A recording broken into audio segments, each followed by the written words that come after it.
Hey, Ziki.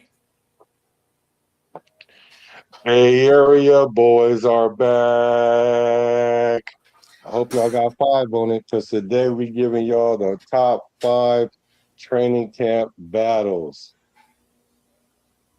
Which team, by colors alone, is identifiable around the world? Which team, by colors alone, is identifiable around the world? The autumn wind is a raider. Which team, by slogan, commitment to excellence? Pillaging just for fun. Just win, baby. He'll knock you round, All those things then upside down, are the Raiders. and laugh when he's conquered and won. When you have great coaches, then after you have great coaches, you get great players. You have a great organization, and you tell them one thing: just win.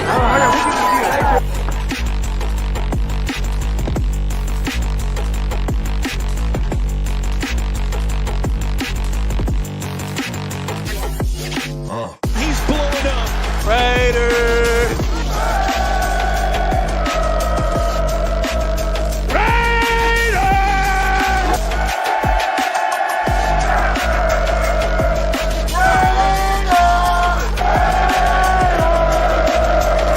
Just win, baby.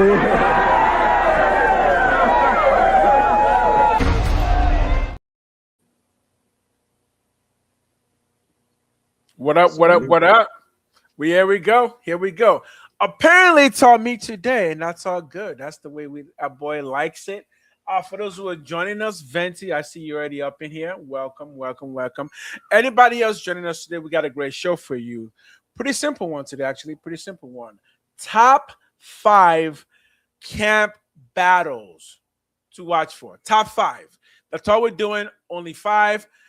But as you will probably see in this show, the Raiders are in an interesting position because they are not as far off as some people say we are, but we're not also as close as some people say we are. So we think so. Really, this season is going to be how far away exactly are the Raiders from kicking Kansas City Chiefs ass all over the place? That's the real question, right? That's what everybody really wants to know. So what this top 5 is going to do is this will be the top 5 most important battles that will tell us where the Raiders are as a team. So, but before that though, I mean, it's Canada Day. 5. So we gotta say Happy Canada Day, even though people don't know what is Canada Day. So I'm not Canadian, but as far as I know, it's not like an Independence Day because Canada didn't need that, but it's like your day. Yeah. It is what it is. It is what it is. So happy Canada Day. How are you doing today, Black? How are you doing today? Give us some update. It's a quick update. Oh, I'm good, bro. We just one day closer to camp starting, and like I keep telling y'all about these goosebumps, they not fake. I'm telling you, they real. Yeah. So the more and more we get into it, the more and more I see the content creators are coming out. They're not coming all the way out yet, but I'm really, really excited because I'm starting to see a little bit more. And the one thing that I really, really am juiced about, this is a selfish thing. When we first started, like in the off season, and everybody was talking about Mendoza was going to start, and it was a quarterback competition. There's a thing they call polymath or poly something where they do this, where they talk about who. It's like a collective thing where they talk about who's going to be like the number one quarterback, who's going to start, and so they have this graph, and the graph shows what the nation is thinking and what they're voting on. And finally, you guys are starting to get it. It's not a competition because Kirk Cousins is going to start game 1. A lot of people are saying, how do you know that? How do you know that? And I'm like, they essentially just told us, and you can see how they're moving. So I'm excited that people are starting to come around to what's going on because I don't want the divide to start the season. I want us to be as collective as possible because, like you said, we need to see how far we are and how close we are. And this is the year to do it. Okay, well, hopefully that gives us a clue, or maybe not a clue, to your top five. So Mm. I mean, my top five is ready and set. For those who actually want to see what my top five is, I posted it's on my channel right now from yesterday's stream. So the top five is there. But what this episode is, we're gonna essentially just talk about each other's top five, tear it apart. When like your friend gives you, they write in an essay, they're like, "Oh, can you proofread this for me?" And Right. you get that smirk on your face. You're just like, "Yeah, I can proof this for you." And what you're thinking is, I got a bunch of red pens. I'm about to tear your shit up. Right. That's what this is. As always, we're all rated, so we're gonna be nice to each other. For sure. Right. For sure. All right. I'm starting because I'm waiting for people to come in, but then eventually we're gonna just start because it's possible that we're not gonna get a ton of people today, and that's perfectly okay. So yeah, eventually I will just go ahead and just start, but I'm stalling a bit. Yeah. Okay. Well, let me show everybody what I was talking about. It's called polymath. Yeah, polymath. Yeah. Yeah. Are you familiar? I am familiar with the concept of polymath. Yeah. Yeah. So polymath. Yeah. So essentially, right here, they do a graph like kind of it goes back where everybody was thinking, who's going to be the quarterback. Like right now, yesterday it was like 78% Kirk Cousins. Today it's 81% Kirk Cousins, 21% Fernando Mendoza, and 19% Aiden O'Connell. So it looked like the nation is starting to get their mind together. But look at these long gaps in period of time where Pizzle, what up? Where people, what's up with Pizzle? Where they were saying that they weren't sure. Look at these long periods of time. But now, as we stand today, it's really clear that people are understanding that Kirk Cousins is going to be our week one starter. And I'm glad that we're understanding that before training camp happening. Because I was kind of trying to tell people that, hey, this is not a quarterback competition. It means they do want them to play their best, but we pretty much know who's going to start game one. Right. Yeah. I know my camera's messed up. Don't worry, I can fix it easily. But I'm kind of hoping I don't have to because there's something I'm trying to do with my camera. Okay, go ahead. So right here, let's see. So let's see, like when they started this thing way back in April 28th. Mm-hmm. Initially people thought Kirk Cousins were gonna start, but it was like 50%, looked like 49% Kirk Cousins. Got you. 47% Fernando, 47% Aiden. Maybe because they said it was going to be an even quarterback competition. And then, it was little ups and downs. And then this long period of time with the going back and forth, even with Kirk Cousins at 65, 35, 25. Then went through another long period of time where they wasn't sure. But now it's starting to be pretty clear that we understand what it is. So I'm glad about that. And if you guys want to keep up with that, it is real time. So you can keep up with it. So this is Poly Market. Oh, okay. So this is just like this is one of those betting sites. One of those sites of odds, right? Yes. Is it an app or we're just talking just a website? It's a website. Right. So you can just type in polymath and then it's going to pop up. Well, if anyone from Poly Market is listening, if y'all want to give us I keep saying polymath, Poly Market. Thank you. Yeah, so polymath is a thing. That's why I got to be confused. Poly Market is playing off of that concept. Got it. Right. And I kept thinking the polymath part because I'm thinking of the polymath, so I'm sorry. Well, if anyone knows how to get a sponsorship with them, let us know. But they are basically a website that focuses on trends and likelihoods of a particular event. So right now they've got a soccer thing happening, France versus Argentina, who's likely to win. Make your bets, that type of thing. Okay, cool. All right. We're okay with that. I am okay with betting sponsorships because the NFL is okay with that. If people didn't know, there was a time when the NFL was not about that gambling life. It definitely wasn't. It was a fight to get the NFL to be on board with that. So yeah, if the NFL is on board with that, I am definitely on board with that. All right, ladies and gentlemen, with a few more people still probably coming in, let's go ahead and let's just jump into it. All right. top 5. We're gonna start from number 5 and go all the way up to number 4. Maybe spend 5 minutes on each topic. Don't really know how long this will take. We're gonna go one after each other. You kind of already know my number 5, so I'm just gonna jump right to you. What is your number 5? Because I want to tear this thing apart. Okay. My number 5, like the least concerned. So we're going from least to most concerned, right? Sure. Or is that the way? Is that the way you did, or the most important? I did most important. Most important. Okay. Well, let's start with the most number important. 1 is your most important camp battle. Okay, my number 1 camp battle isn't so much with another person, but it's Tucker, Naylor, Jay Bash, So this is your number Thornton. 5 list, right? This is your number 5 list. Okay. Yeah. This is all these people are my number 1. There's Tucker, Naylor, Jay Bash, Thornton, and Benson. It's them against the world. Because we need the running back. I mean, we need the wide receiver room to prove themselves. Like a lot of us think that there may be like a C average group, and we don't have a number 1. Our best receivers got 700 yards. We have a lot to prove. A lot of people are saying, "Hey, let's see what we have," and so we have to see what we have in camp, starting in camp. Because we have no idea how this wide receiver core is going to work. We understand that it should work to some degree because of the scheming of Kubiak, but we want to see how he used these players in particular. So it's not a competition so much with all of them together against each other, but to see if they can become one collective group and do the thing. All right, that's interesting that you went that. So the entire wide receiver group against the world. Okay, hey, look, I like a little prove it.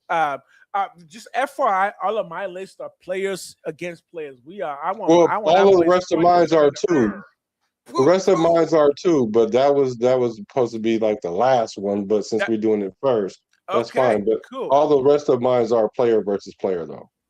What I'll just throw this out there because my number 5, I'll give you my number 5 first, is actually right on the O-line at the right tackle position. This is something y'all have been telling me. This is not even come from me because I thought DJ Glaze had it locked down, but y'all have been telling me that no, DJ Glaze does not have it locked down. So I'm gonna listen to y'all and I'm gonna be like, okay, my number 5 top battle of camp then has to be this issue of how is the O-line going to get completed? And if the battle is at right tackle, then I'm going to say, yeah, the battle is at right tackle. Personally, I think my boy DJ Glaze is going to give whoever's coming up a little 1-2 with a pull, sure you can. And we're done with that. But y'all are still doubters because he doesn't move well, according to what people say. Yo, up for review. What up, my man? He doesn't move well. The feet are not as quick. I'm like, I don't think he needs that as much. I think the ability to be able to hold his own at the right tackle position will be enough. So who is it competing with? Well, I actually went with the guy that you've been suggesting, which is what's his name? Charles Grant. Charles Grant. Yeah. So that's my number 1 battle that I'm looking for. Charles Grant versus DJ Glaze. For the 3rd year in a row, can DJ Glaze show Raider Nation that, yeah, I am the man of this position.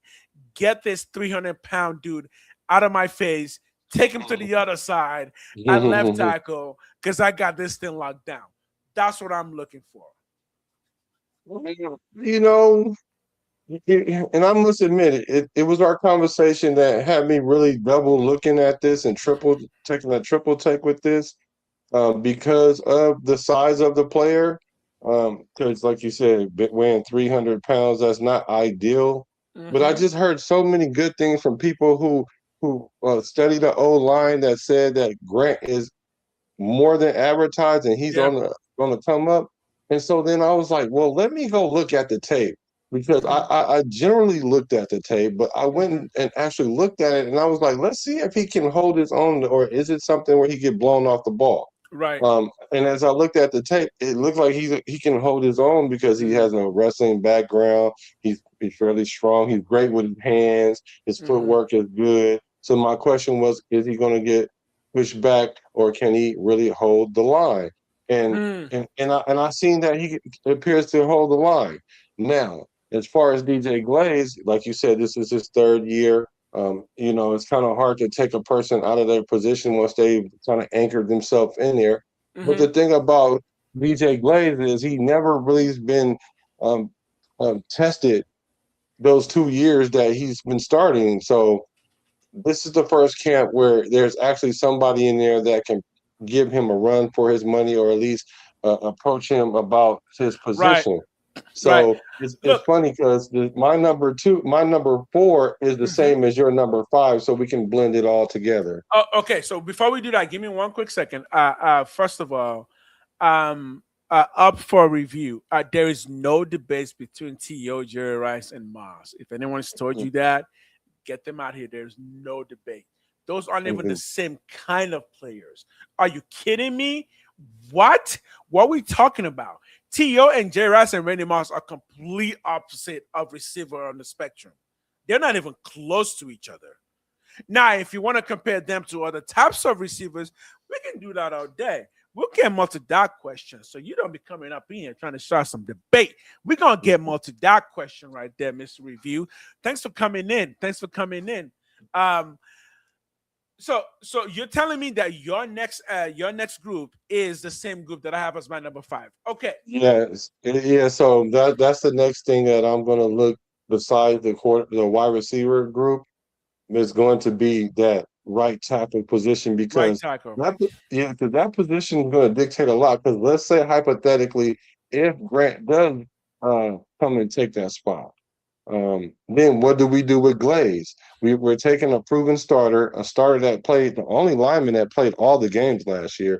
Granted, however, he still was in the trenches the whole time, and that means a lot to me. And I wouldn't want to take a player like that and take him off the board.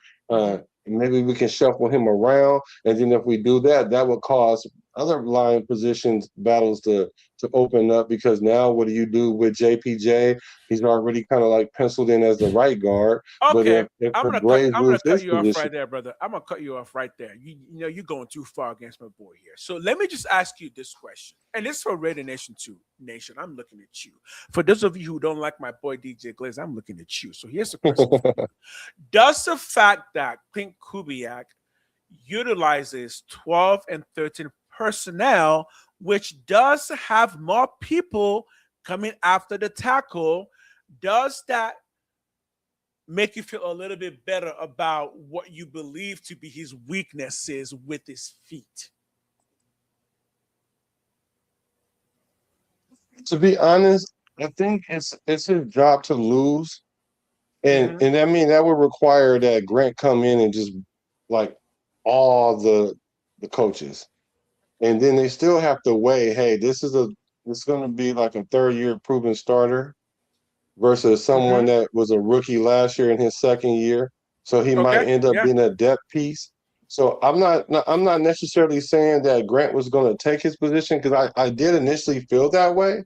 But then once we had our conversation, I was like, yeah. And plus the way this regime is, it looks like they're going to go with the veterans first, which most coaches do. Even Pete Carroll did that to a degree last year. Except for he did it so much to his detriment. It appears anyway. So I'm thinking it's going to be a close battle. But I'm just saying I have my eye on it, because I would not be surprised if there is a change made. Because remember, we were talking about the zone scheme. Like if Glaze isn't able to move, like I think because like they say, his footwork is questionable. Yeah. We'll see. Okay. Before we do that, Eric Rated, thanks for coming in. Yes, I agree. You know what I mean. I ain't gotta say no more. When that time comes, we'll get into that. I agree, and I'll tell you there's exactly a reason why I agree on each one of those standings. Because you know what, one of those two people, I've had this conversation with my best friend way back in high school, while they were both in their prime, and I think I came out on top of that conversation. So answers are answers, but I feel you. I feel you, but I do think we need to understand that last year's offense is not the same as this year's offense. We're kind of just assuming that because DJ Glaze did so bad, quote unquote, last year, that naturally he's ready to get the boot. And I'm like, First of all, last year's offensive line struggled all over the place. That wasn't just a DJ Glaze issue. Secondly, this is a brand new type of offense. Based on my thought process on this, and the fact that technically speaking, the zone defense requires a bit more patience. It's not just about attacking, because you are playing zone. To play a zone properly, you need to know what's coming into those zones. I believe this offensive line scheme is going to require more patience. So I would not write out anybody's abilities based on their quickness of their feet or lack thereof. Again, the guy's been starting for 2 years. You cannot tell me that all of a sudden that counts for nothing. I don't think it does. I think he's still learning because, again, DJ Glaze is one of the youngest offensive lines in the entire NFL. He's our youngest offensive line. In case y'all don't know that, just go look it up. DJ Glaze is the youngest offensive line of the Las Vegas Raiders right now, and he's already started 2 years. I'm not throwing that out the door, so I would not write my boy out. But I'm gonna move on to my next one. So let me move on before So for my next list. Interestingly enough, I think my next two lists are similar, but let me go to my next one. That is linebacker. And I'm not talking middle linebacker. I'm talking the Will and the Sam linebacker. I'm talking who is going to be the next we can count on you linebacker after Nakobe Dean or Quay Walker. Because right now, you can't. Who is it?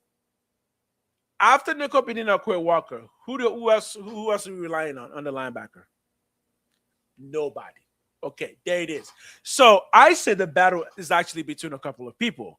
One, Cody Eichenberg and Tommy Lindenberg. I may have mixed their names up. You get the idea. But I'm also going to throw Kean Sloan in there and say, yeah, he's also going to join that battle. And I'm also going to throw Malcolm Koonce in there and be like, you know what? In a 3-4 Malcolm Koonce, guess what? You may thrive in a 3-4. And I would not put that beyond, what's his name again? Leonard? Coach Robbie Leonard. Robbie Leonard.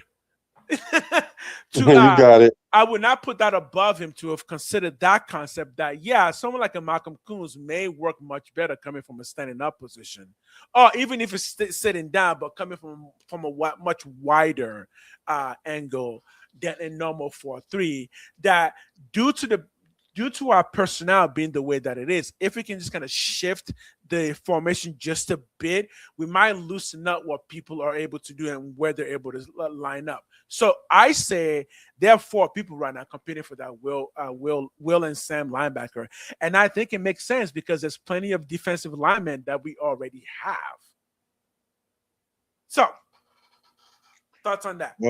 I don't know. I think we're just up a creek with no paddle because I think our linebacking core is already going to be suspect, like, to me.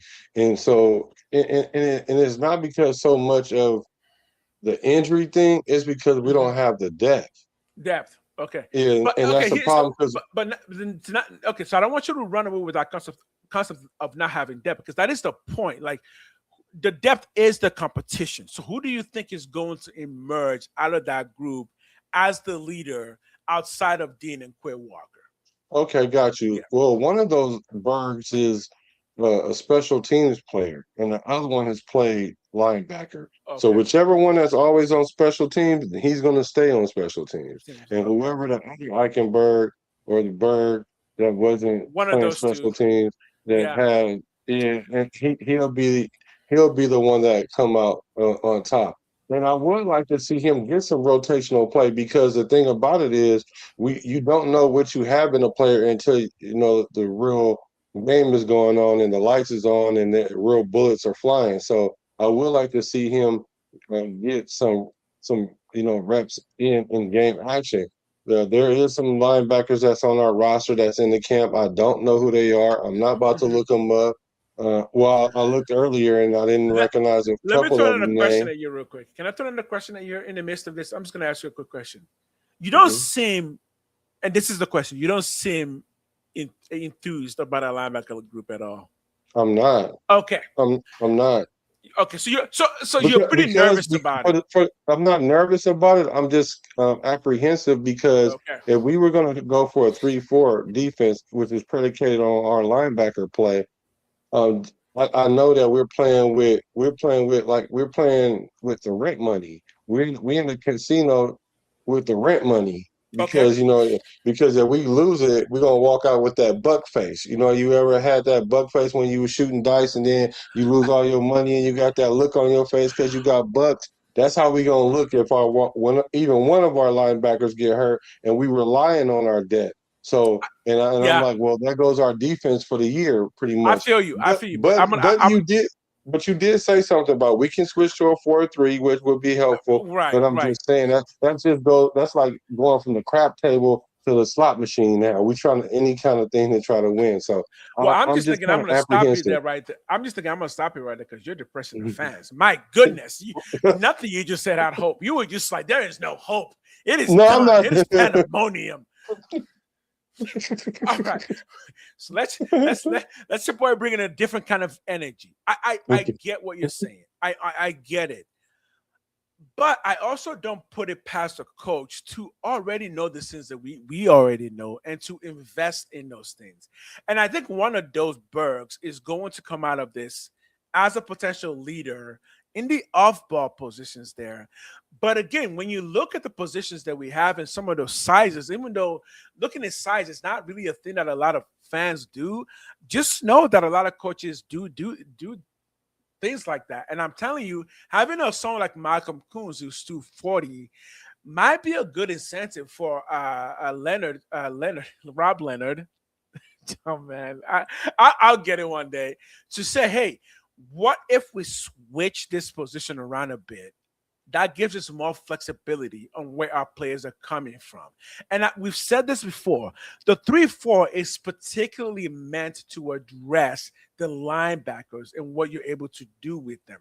And you would not really switch to a 3-4 unless you have the kind of linebacker core that's pretty hybrid.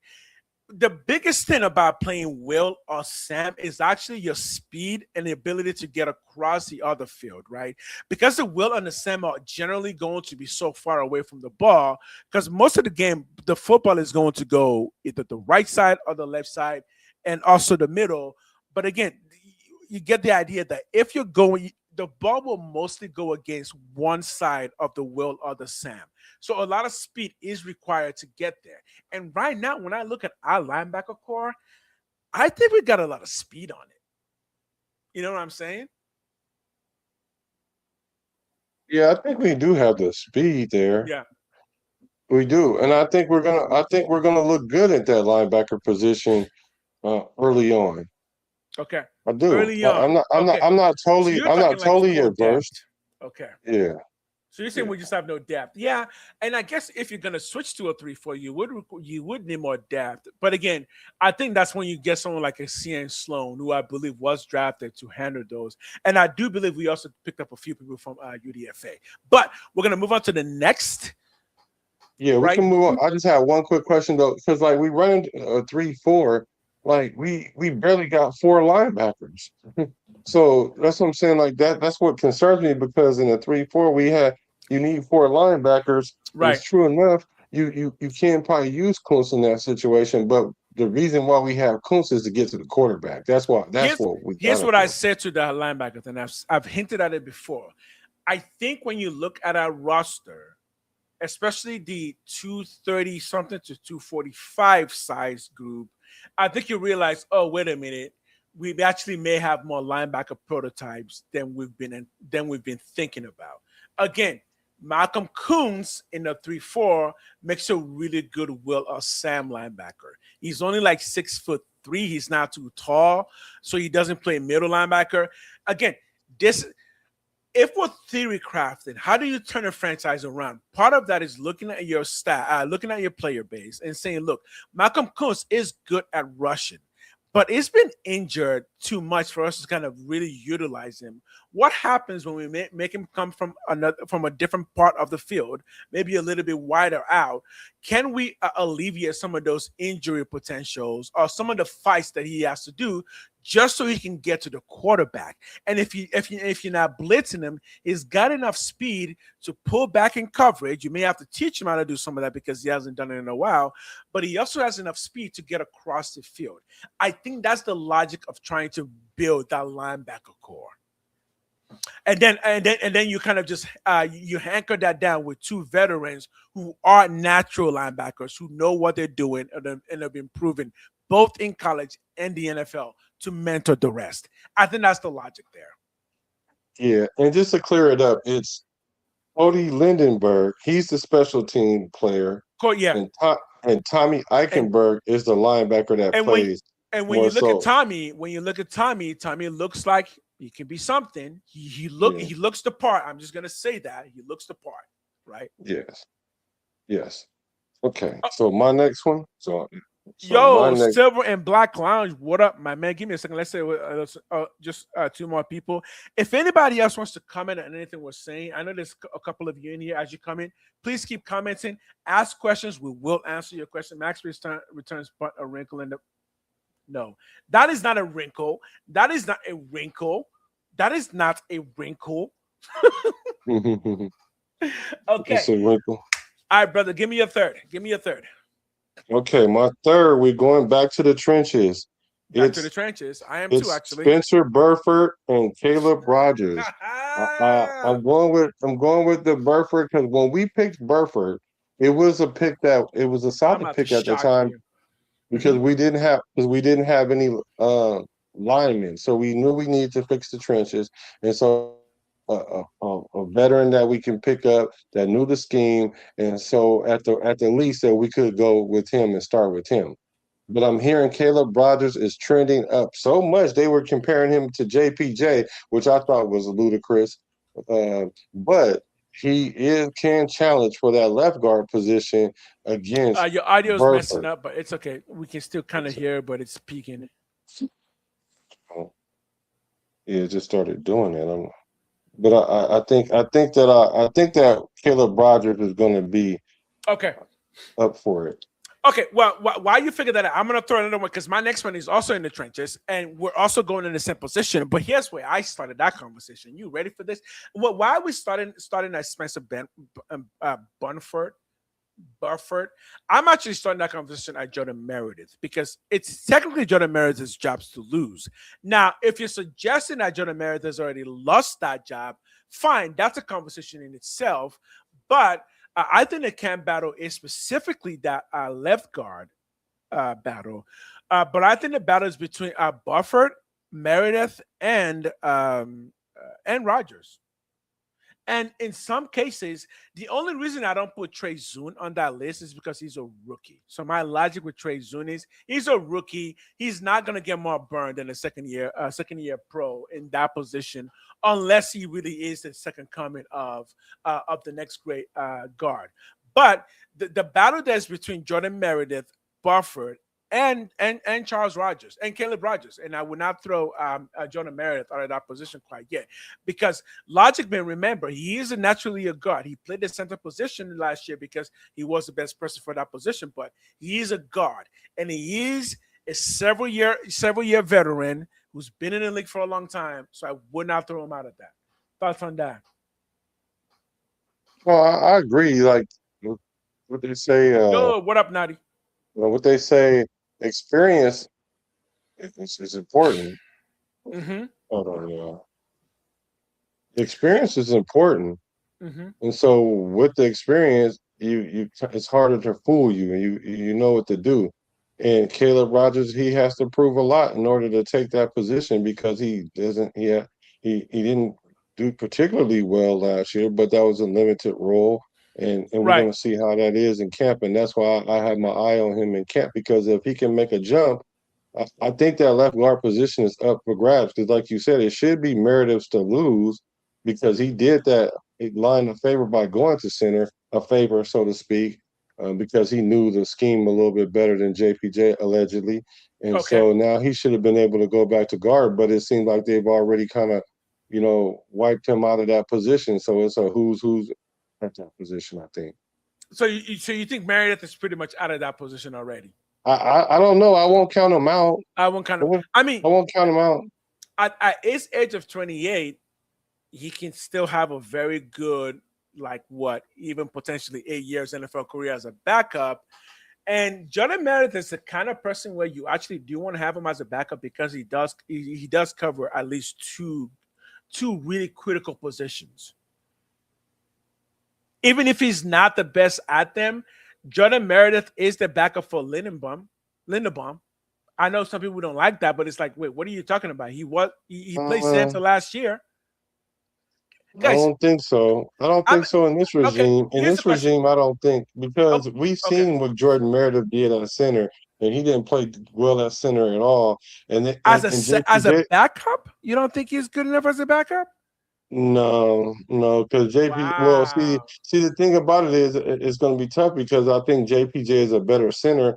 Although I wouldn't necessarily have him play center, but if something, God forbid, knock on wood, if you with me, if something was to happen to Linderbaum, You would prefer I JPJ. think JPJ would be the guy to put there. And not to mention, I don't know if you guys have paid attention, but they've changed JPJ's position on the website from just guard to guard and center, like it should have been the whole time.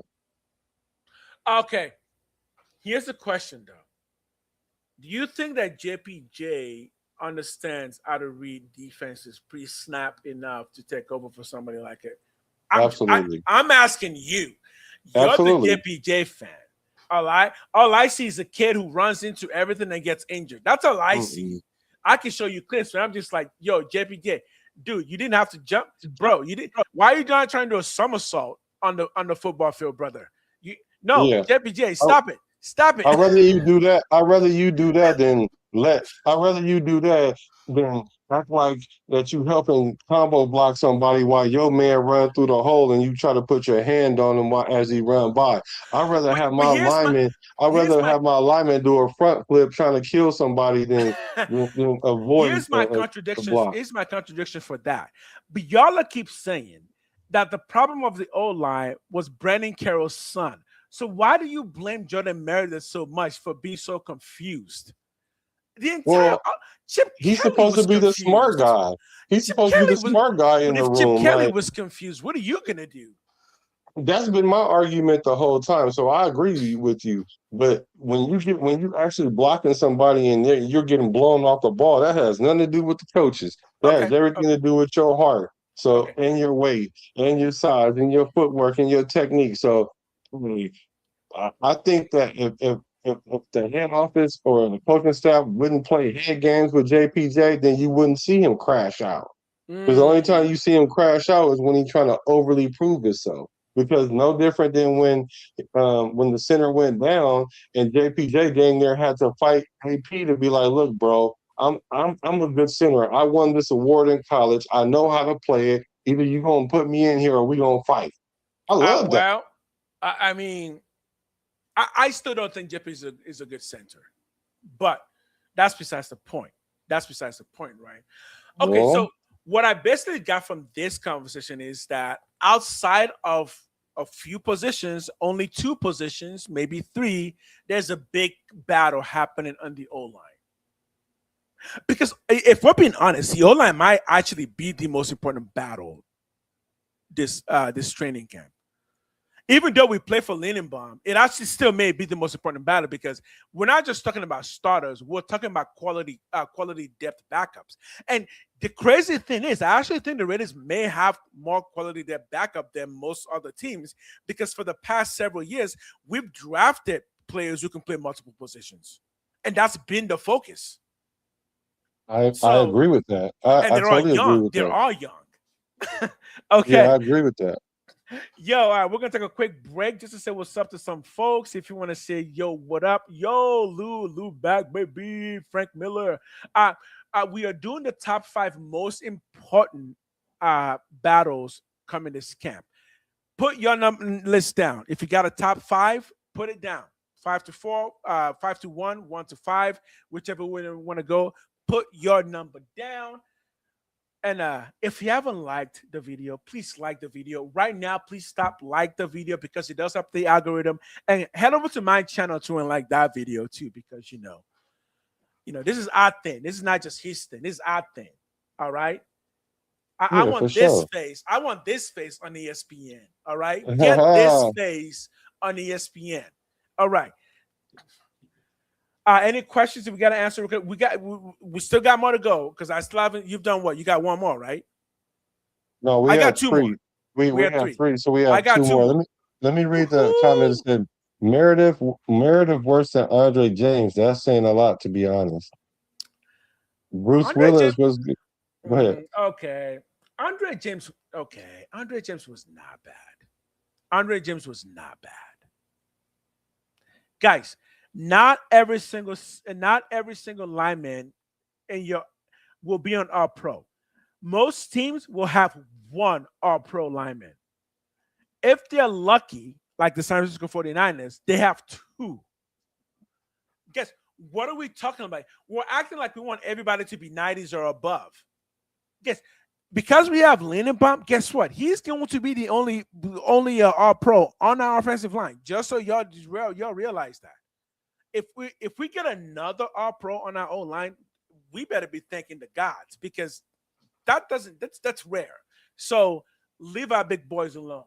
Leave them alone. I think we're gonna have 3 All Pro, 2 to 3 All Pro. We're not having Colton Miller's gonna be All Pro. Colton Miller's never been an All Pro. I know he hasn't been been an injured All too Pro. much. You guys are saying been injured too much. He only been injured like a couple of years out of his career. But lately he's been injured, so I get it. It's the recency biasness. I get it. But what I'm saying is Colton Miller is going to take a step forward. Okay. Yeah, and because now we're going to have a line that has some level of cohesion. Because for the longest of time, he was the only anchor on our team and was the most consistent lineman that we had. He was always shuffling everything else. So I think that now that we have 3 out of 5 linemen that's going to be like solid, that's going to make our O line go up, and then you're going to pick all pros off of that. But 2 out of 3, I think, is there. Okay, Osemele, Hudson, and Penn. Right, that was the last great group that we had. Right. Here's a question: how long did we have all those 3 players for with the team? Because there's a few things about O-line that people aren't talking about. That is, it really is hard for a team to have multiple quality O-lines for a long time. Right? No, most teams don't have that. So when you see guys who are rated like 60 something, it's like that's still bottom of the O-line group, right? In the NFL. You still with me? Are you looking at the Yeah, I hear you. Yeah. So I think if we have 2 All Pros, we'll be lucky. Now, right now, I think we could in Lindenbaum and Miller. I think we'll be lucky to get 2 All Pros. The chances of getting 3 All Pros is much harder because remember, the more quality players you have, the more teams are going to go to the other side. So at the end of the day, if everyone in your O-line is good, teams are just going to attack the person who was the least good.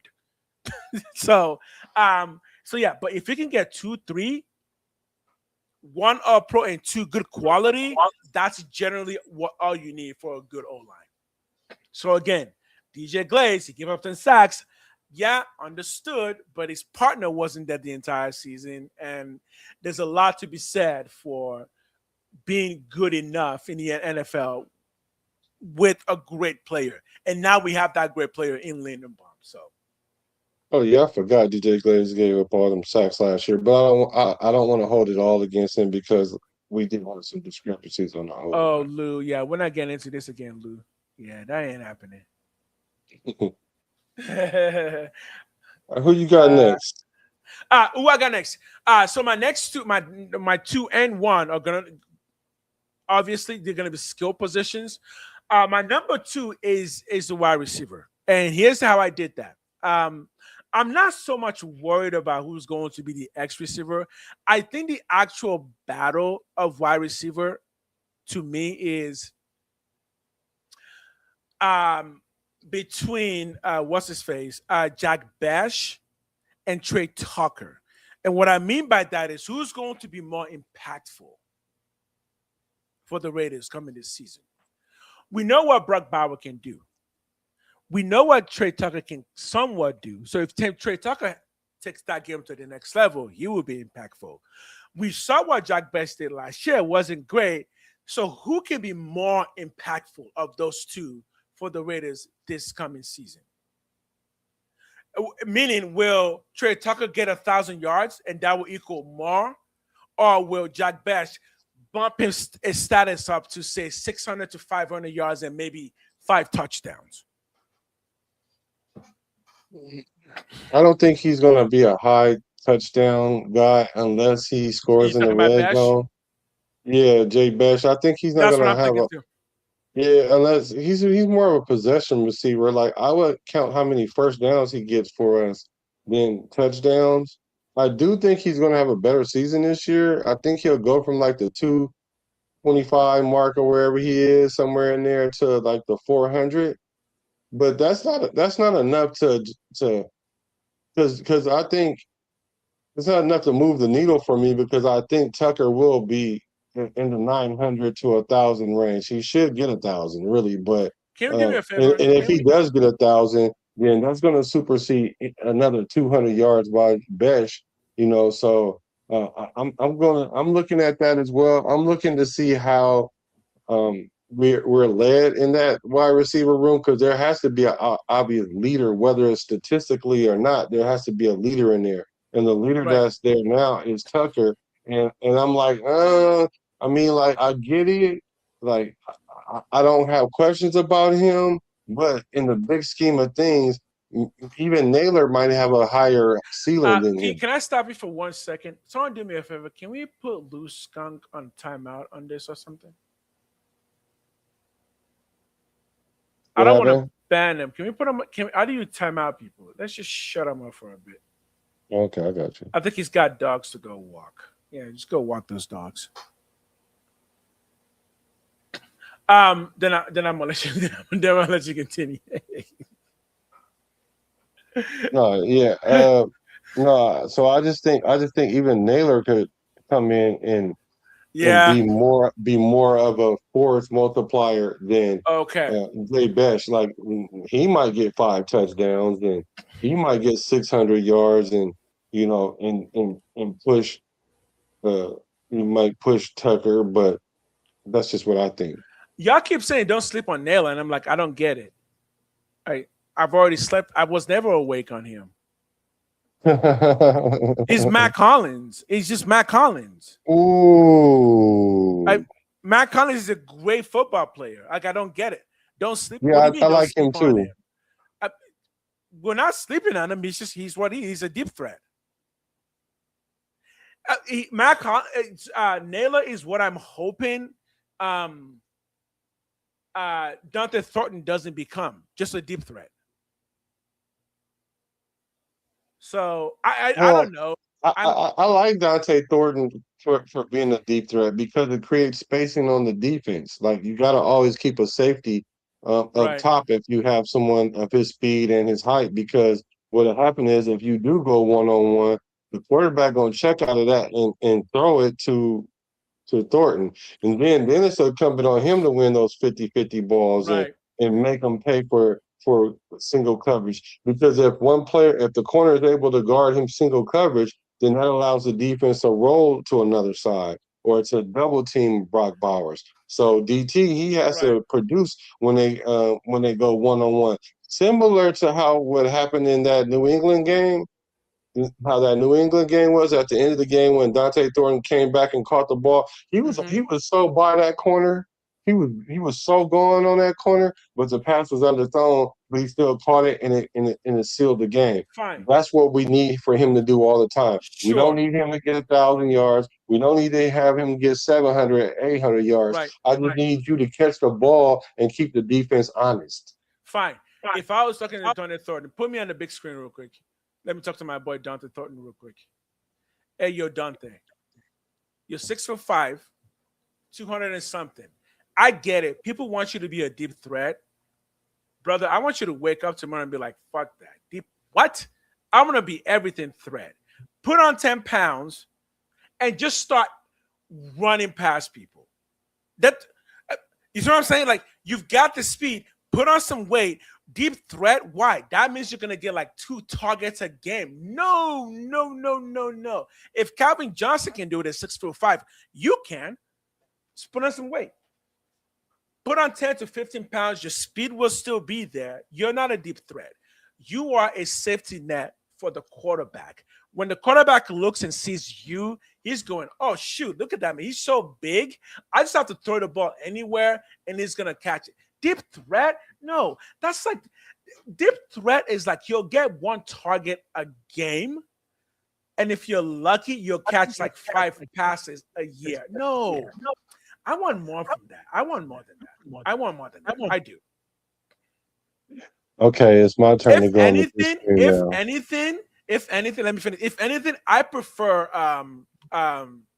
Malik Benson being the deep threat, because deep threat for him means post and corners. Go ahead. No, I need DT to be able to run the post, the 9, the post corner. That's what I need. And like this something say, it's perfect. I don't care if you only get targeted 3 times a game, 1 or 2 catches. That's why we need receivers with no ego, because the way this offense is predicated is on spacing and timing. So we need him to run up and down the field, and you can get better because technically he started last year. So you can get better, but what we need you to do is play this role where you're not going to always be there, because you're right. He does need to know how to do more than those 3 routes, because in this Kubiak offense, what happens is you might line up on the outside here. You might line up in the backfield here. You might be in the tight formation. You might be in the trips, and you might be the slot in the trip. It's all about matchup. So we do need you to learn more than just running deep like Randy Moss or Calvin Johnson, something like that. But for the time being, until we find out what your strength is, what your superpower is, then we're going to need you to at least create the spacing, because we Malik Benson. And I really think Malik Benson is going to come in, but I think it's going to take him a little time to acclimate to the game too. And I think he has real game speed. He's quick, but I think a player like him is faster on game day. And like you said, if Vontae Thornton cannot produce the way we need him to at minimum, we can throw Benson out there to run up and down the field to keep the defense honest, and throw him the ball more than 4 targets a game. We can target him a little bit more, because he runs the full route tree. He just needs to clean up his routes. Yeah. I do not. This is just me. I don't like deep threat receivers. I think it's just a nonsense statement. I don't mind speedy guys, but I would love if Dante Thornton could be what I'm seeing in my head, because man, 6'5" guys who can run that well in NFL speed, they're rare. They're rare. So I would love to see that. If it doesn't happen, fine. But I would just love at the end of this career to just be like, yeah, he got a couple of deep passes. Because the thing is, deep passing there's so much coordination that's required, right? It's not just throwing catch, you know? Yeah. Desire effort. I have not seen that either. And a part of me wonders if it's the reason is because he still has a really skinny frame. I think as he puts on more muscle, I'm hoping he gains more confidence in realizing that, yeah, my body is big and I can use that to create spacing. So. Yeah, well, he started last year, so he showed something, and at the minimum in spacing. But we do have a wide receiver that will push him for that position, because I'm sure Malik Benson, a lot of pundits are saying that he can really rise to like a good number 2 receiver. Oh, I think so too. Yeah. Because when I look at his tape, I'm like, oh yeah, he needs to fix just one little thing, because he ran track. He just needs to shorten his feet up a bit more to create quicker stops for making those good cuts. And I think he can be, again, because my comp for him was Antonio Brown, who was picked in the 6th round, same size, kind of the same speed. That if you watch Antonio Brown, what made him great was his quick fitness. If Malik Benson can get that, oh yeah, yeah, the sky's the limit. But I'm not writing away. I'm not writing off my boy Thornton, because again, with him, I really just think it's size. You just got to get a little bit bigger so you can use your body more. Now, can his body gain weight? I don't really know, because when you're that tall, I don't know what your body's able to put on. So exactly, bulking up will give him is exactly what I'm saying. Security and confidence. And I think when you see his play, you can kind of realize that, oh yeah. If you bulked up, you would be a bit more confident. Your body will just feel better. So for that reason, if the man can put on like 10 to 15 pounds, Dante Thornton may come out really looking. And look, in football, just looking big on the football field, thanks for that, will make more people look at you. It will make the quarterback see you more often if you're just bigger than everybody else on the field. Now, if you can catch and create some separation, I'm just saying, man, sky's the limit. Okay, let's go to your last one here. I wish he wasn't such a. I mean, we had the same conversation yesterday. I don't want to do that again. Bring something new to the table. So my next one is it was Keyron Crawford. Yeah, there's too much hate there. I have two of them. Remember, I'm at number 2. Mm-hmm. So it's Keyron Crawford and Kuntz. Kuntz is on a prove it deal again, and past 3 years. Excuse me. So the thing about it is, now you have somebody there it's gonna boil down to who gets the most sacks. Now, like I was saying before, if they work in tandem, and then if in tandem they can end up with 15 sacks, like because Kuntz gets blocked, and then that opens up for mental reps, Keyron Crawford to come around their edge and make plays, then I'll have a little bit grace for him. Okay. And the same with Keyron. If they get the blocking him, then Kuntz, you need to show up. Max Crosby is your boy, and you keep getting these deals, and this is the last chance you're going to get. Whether it's going to be with us or anybody else. Or was doing well financially. Was those 6 games just a fluke, or what? What are we talking about? Kuntz is doing well financially. Well, yeah, all things considered, right? He's living off them good 1-year deals. Look, you gave me a concept that sounds really good when you said both of them together. But here's I want that to happen. I want Kuntz as a linebacker again. In this case, a Sam backer, and I want Keyron Crawford to be again. But Keyron Crawford is not going to start, right? Because that's going to be Kwity Paye that's doing that. Kwity Paye is not competing. Kwity Paye is a good player. He's already starting. But if I think Keyron Crawford is going to beat out Malcolm Kuntz. I don't think that's much of a competition. Keyron Crawford is bigger. So even if they got the same speed, Keyron Crawford is bigger. He's got more. Again, you know my thoughts on Kuntz. You guys might think I'm hating, but I'm like, yeah, we keep giving him this 1-year deal. I want somebody else to give him a 1-year deal. I don't want to keep giving him one. Because his 1-year deals are fully guaranteed, man. How much fully guaranteed money has he gotten in the past 3 years from the Raiders?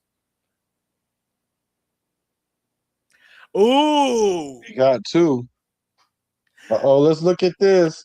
Webb has come in with a hot take. He said, I will go out on a limb. Crawford leads the team in sacks this year. That. So how many ice cubes do you give that first before you go ahead? 5 means really cold, right? Is 5 good? 4 means to chill it all the way down. 1 means it's hot, but it just needs to cool down a little bit. So 4 is too hot. We need to cool it all the way down. No. Let's get a big giant bucket of ice from the ocean, from the Arctic, and dump it on that boy. You are way too chill. You need to chill out. You chill out. No. No. You know why? Kwity Paye is your starter. Keyron Crawford is not starting over Kwity Paye. If you don't believe me, go watch Kwity Paye's tape. The man knows football. Unless you're saying Keyron Crawford is going to start over Max Crosby, then that's a whole nother conversation there.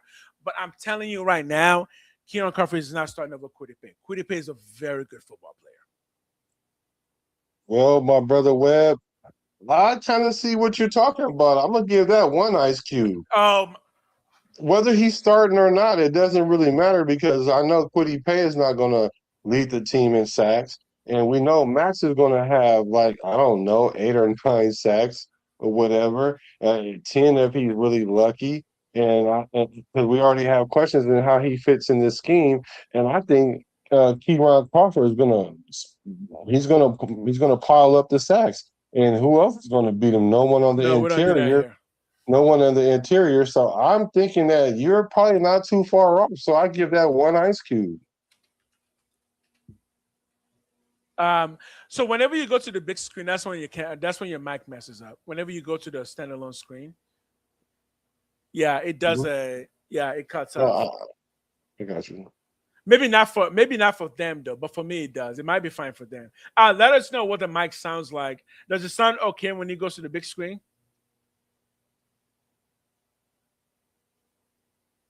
I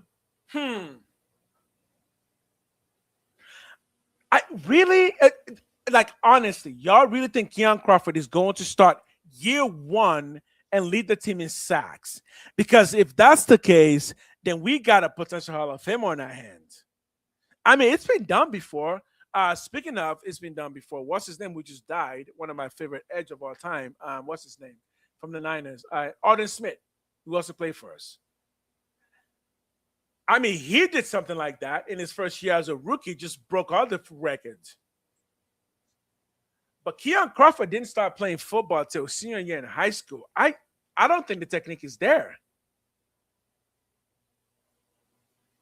What they say, don't sweat the technique, man. Okay. Look, if that happens, I'm happy with that. But trust me, especially in a 3-4 defense, I think Kwity Paye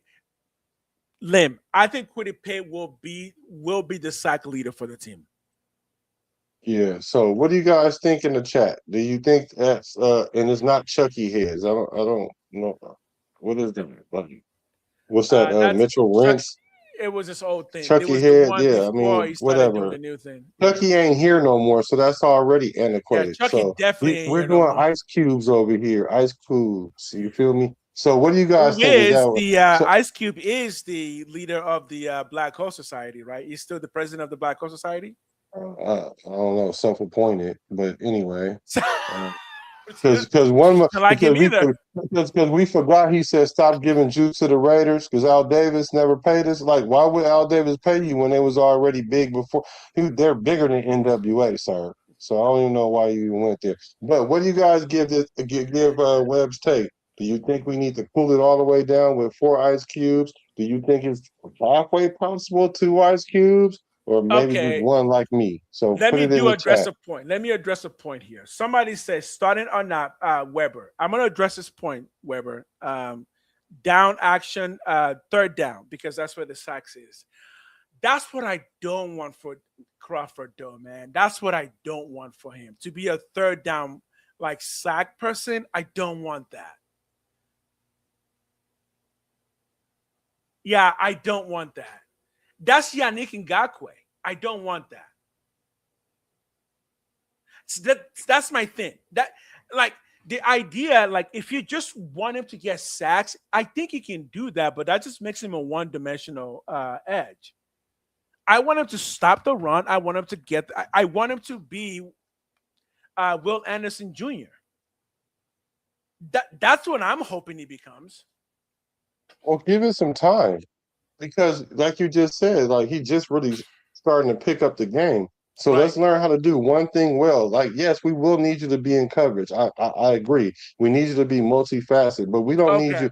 What's the one thing that you do well? Like when, like Coach Robbie says, like when we put you on the field, do that one thing that we know that you do, and do that at 100 miles an hour. Do that well. So then that way, when we put you in, we know what we're putting you in for. And I think the reason why we got Keyron Crawford was to go ahead and put pressure on that quarterback because he come around the corner like his hair on fire. So now maybe next year he'll develop a little bit more so that way we can drop him into coverage because he could be that outside linebacker, that will linebacker, or even the Sam linebacker if he does like mature into the role. But as far as this year one thing, we just need to put you on the field and you go after the quarterback. That's not to say that's all you do, but I need you to be able to do that one thing extremely well. Okay, counterpoint. He's a potential counterpoint. And again, I mentioned Will Anderson, right? My main problem with you do this one thing well, let's put you in the field so you can go do one thing well. It just tells me that you're going to learn to only do this one thing well. And it's going to be a problem for you to learn how to do other things well, especially if you don't have a great history of doing other things well. I looked at Kieran Crawford's tape. I don't think he does anything well. I think he just has a lot of potential, but I don't think he does anything well. I think he needs to put on some size and learn how to play the defensive end position properly by just engaging the tackle rather than it's third and long here. Go get that guy. Go get the quarterback. Because again, this is my Malcolm Kuhn's issue because that's what Malcolm Kuhn's essentially is. And he does that well, just not well enough, where his job is basically all you have is speed, go get that guy. So you're gonna try and run around the tackle. I just for a rookie Kieran Crawford, who was only 22 years old and already weighs close to 253. I would like to see a little bit more from that. What's his name? Seymour. Who was the last great edge that we had for the Raiders? Seymour was the only one I can think of. Yeah, Seymour. You see how big Seymour was and how impactful he was on the field, stopping the run, getting the sack, just putting constant pressure in every way possible on the quarterback. That's what I want for Kieran Crawford. Okay. Yeah, that's what I want for him. And I think to get that, he does need to put on more weight, which will take at least another 2 years to get to his maximum size. Seal Moore. I liked Seal Moore till he just became not very good. I don't know what happened with him. He just did not work out at all. Let's see. Read this one right here. Oh, hold on. Read this comment right here. Can you?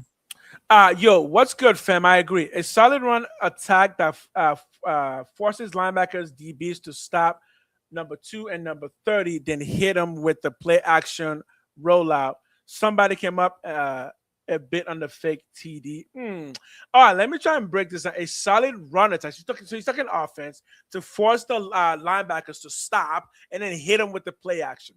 Yeah, that's kind of Kubiak's game plan. He does use a lot of run, and one of the main effective tools of a good running game is the play action, which is why it's so important for Mendoza to learn how to be under center. For those of you who think Mendoza should be starting week 1, realize he only ran under center 5 times in college. So even that alone, he needs to do that he needs to learn to do that a lot before starting. Richard Seymour. Yeah, exactly. Richard Seymour was built different, but if you look at Richard Seymour and you look at a Will Anderson Jr. and you look at a what's his name from the Browns, who's now with the Rams, those guys are all built the same. That's what I want for Kieran Crawford.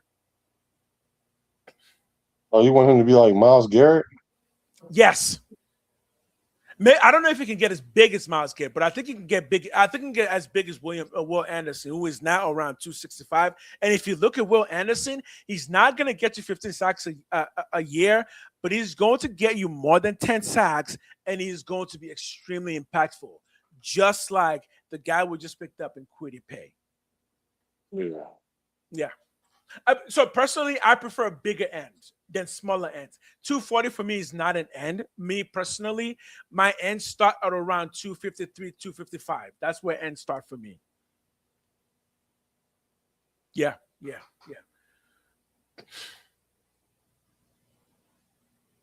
Bruce Willis says, but his mentality on the field was just different. He was an old school style player. He just didn't give a F. Yeah, Richard Seymour is pretty much built like a Myles Garrett, where they're big enough to like make him a defensive tackle, but they have so much burst, you put him on end and just destroy the tackle. If you look at Myles Garrett, you can see why he's just unstoppable. He's so big, and with just enough burst, the guy's just, you can't stop the guy. Right?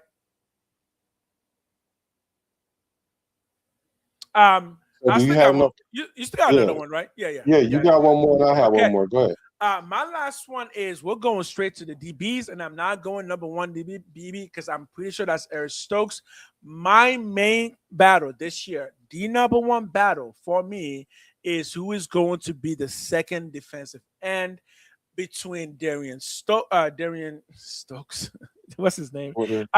Darian Porter, Jermon McCoy, or Ezekiah Masters. And here's how I break that down. It should be Jermon McCoy de facto, but his knee may not allow him to play this year. So that means the camp battle is really between Darian Porter, the second-year pro, and Ezekiah Masters.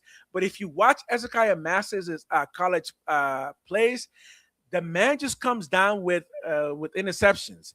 And I think when it comes down to it, especially as a second off ball, there's not really off ball cornerbacks, but as a second non-primary cornerback, getting interceptions is going to be the number one reason why you start over somebody. And Darian Porter last year didn't come down with any. And I know many people in Raider Nation already think that Darian Porter is not going to be good enough. And I'm telling you, keep an eye on Ezekiah Masters. His ability to get takeaways is something special. Yeah, we're going to need our corners to be able to take away. And from what I understand, we're going to start playing man coverage. I definitely think that McCoy is going to be able to play this year. Definitely. If you guys want to know more about his injury, go look on my page. I did a video with Dr. Johnson, like world renowned doctor, Okay. gave an idea of what his injury actually is, based on the information that he have. And he's saying that the Raider, we should be very excited about this because it's not something that's going to be an issue for us right now. I would like for us to bring him on slowly, though, because he has to get back into game speed because he didn't play for a full year. But if we put him in spot situations, or let's say if Masters come in and play and he has a problem tackling or whatever, or Porter or whomever, and then we put in McCoy and he showed flashes of who he is, then put him out here and let's try to get the value out of him.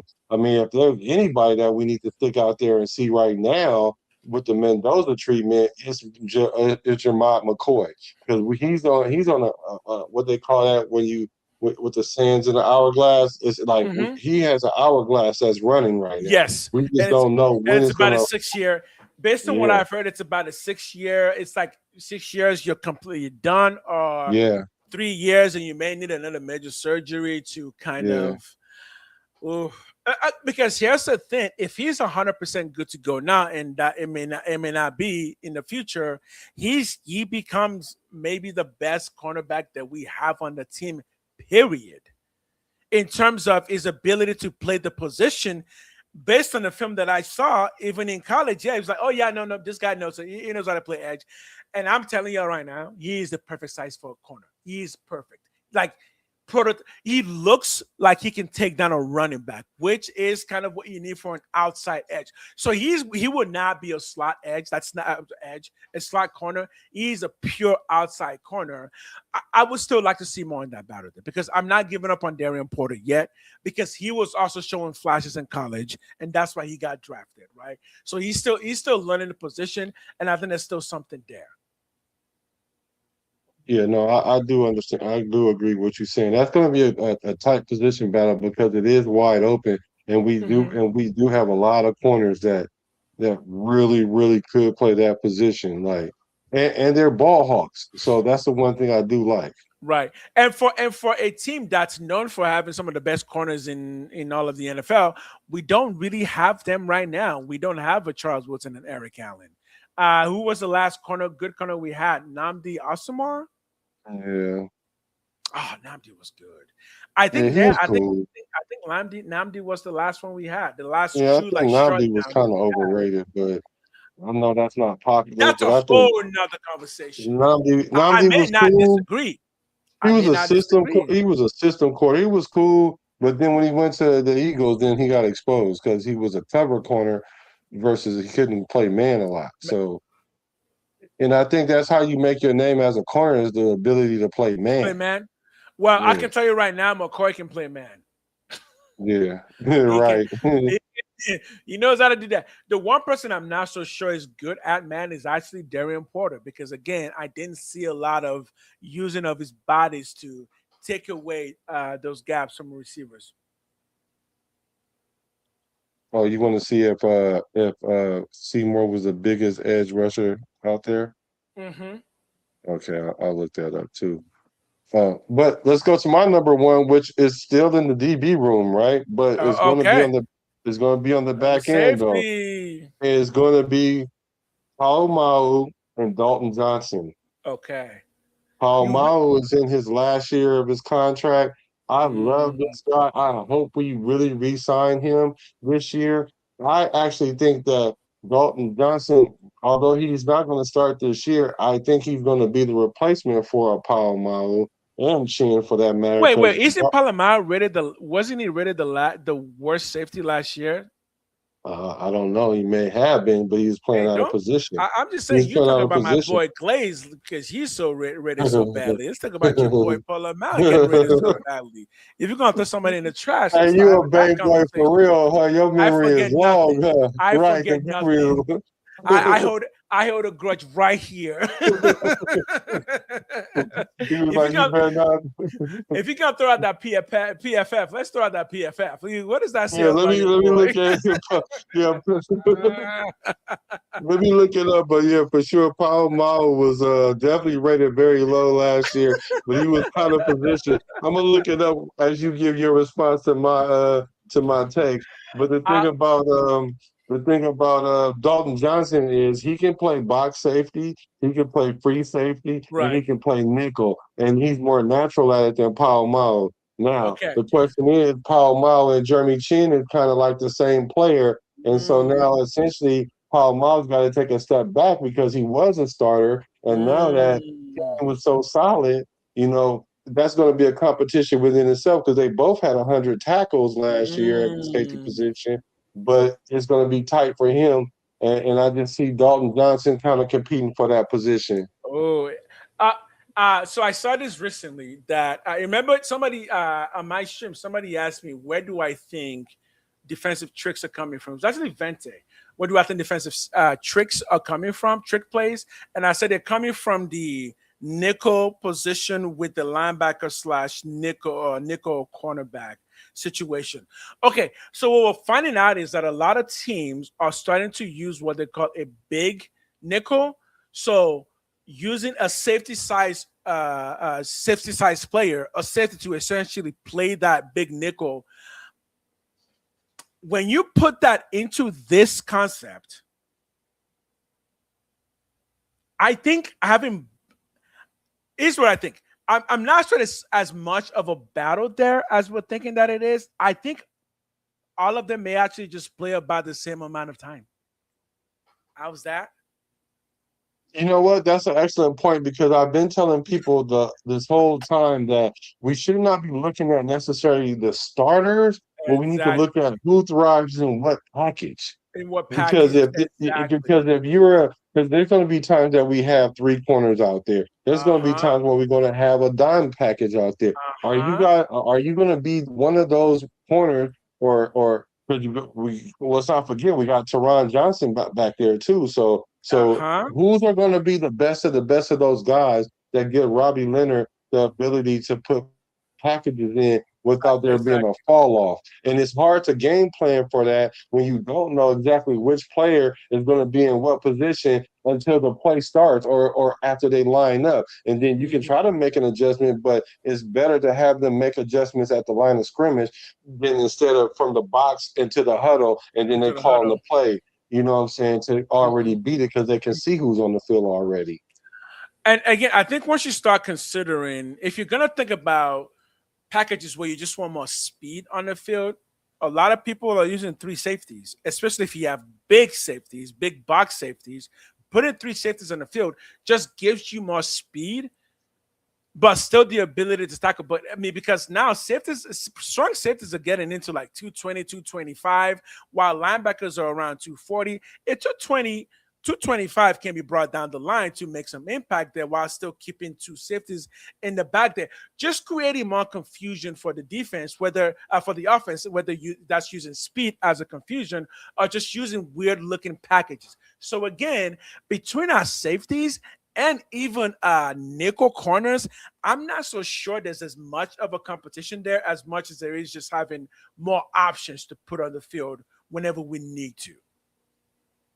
Yeah, I can hear that. So you ready for Paul Mo's PFF grade? Yeah. Do you have your seatbelt on? Oh, I'm sitting. I'm looking.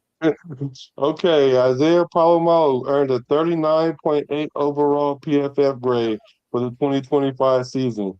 He struggled heavily in coverage with a 30.2 grade, but fared slightly better in run defense at 66.5, which only proves that he's a box safety, y'all. I don't want you saying nothing negative about my boy DJ Glaze no more. your DJ Glaze trash talking days are done. If you gonna pull up with some Polymer and he's pulling those kind of numbers, that's all I got, man. That's all I got on that. Man. Look, there's a reason we drafted Dalton Johnson, right? There's a reason we drafted something who was friends with Stooks, and he was right there and we picked him up. Again, if we're going to be talking about what is happening in football and in those positions, having more options in the backfield there is really good, but communication is extremely important because that's how you get blown plays. You know, one thing that pissed me off that I just saw on social media a bit ago? You know what? You saw what Abrams tweeted? Jonathan Abrams?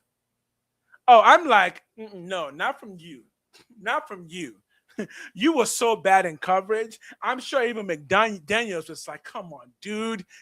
You can't if you can't cover, we can't do nothing.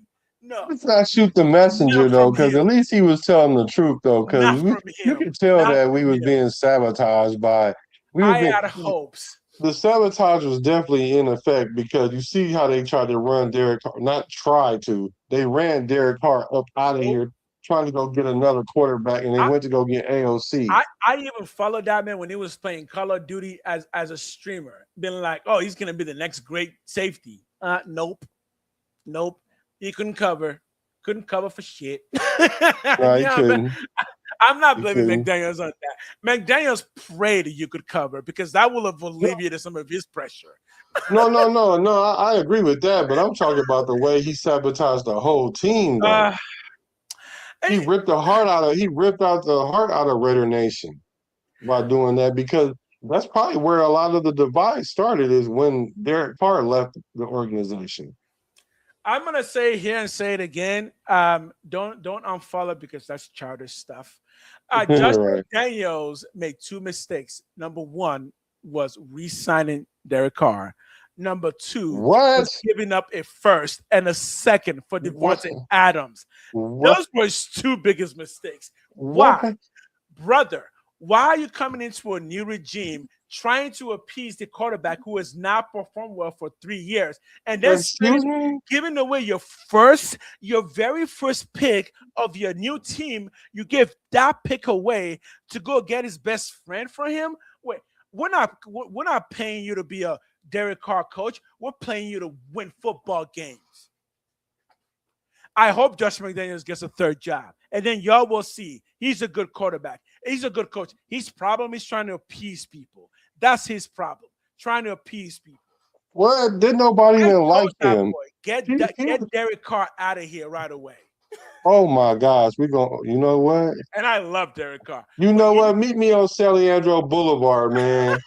Meet me on Saliandro Boulevard, man. Right by the BART station, man. I don't trust nobody to meet them anywhere. Because I don't understand it. Like, we definitely needed Derek Carr was like, you know what? He kept our nation doggy piling, and for us to drown that guy was terrible. Derek Carr wasn't doing nothing, though. We had the conversation over and over. Even when John Gruden was here, that Derek Carr was already done. After 2026, we knew that Derek Carr was done because we all kept saying he's getting too skittish in the pocket. he We threw all for kept 4,000 saying it. yards like a couple of times after that. So how skittish can you be when you throw for 4,000 yards after the injury? I, I mean, look, in hindsight, what's done is done, but I really did feel that it maybe not keeping Carr, but I did feel that trading for Devontae Adams was a huge mistake. You give up Well, your yeah, it first was, and your but second in your very first year of drafting. You give up your first and your second.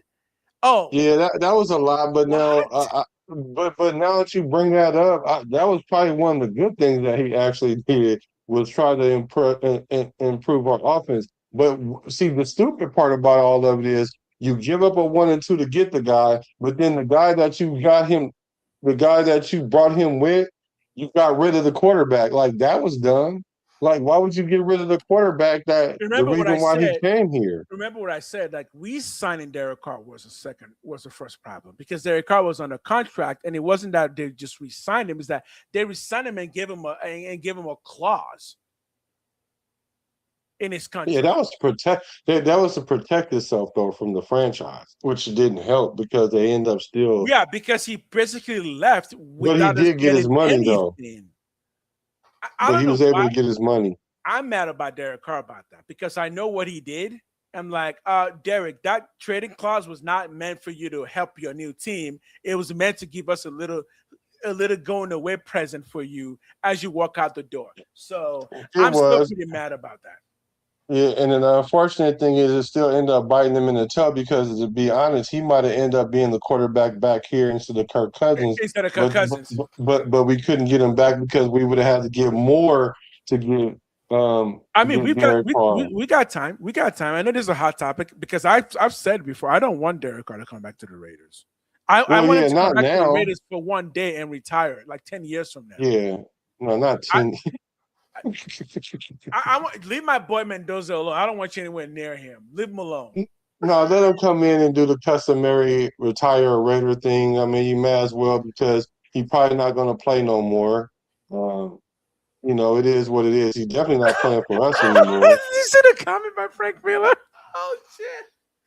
But he said Frank Weber said, "I like Carr, but let's face it, a plain hamburger looks good next to a Paula. Oh, come on, yeah, you know what? So wait a minute now. Come on now, y'all. Derek Carr threw for 4,000 yards 4 times. I ain't hating that much. He threw for 4,000 yards 4 times, y'all. I love which Derek is twice as much as any quarterback in the whole franchise because we only have 6 the whole franchise out of all our great quarterbacks. And he's done it 4 times. And Derek Carr is the 6th best of all of them. It's fine. I love Derek Carr. But he come on. He has all the records, but he's still the 6th best. It's okay. Look, and the thing was, Derek Carr is he didn't get 4,000 yards in garbage time. Carr is a divisive figure in general. Even he himself is divisive. That's just who Derek Carr is.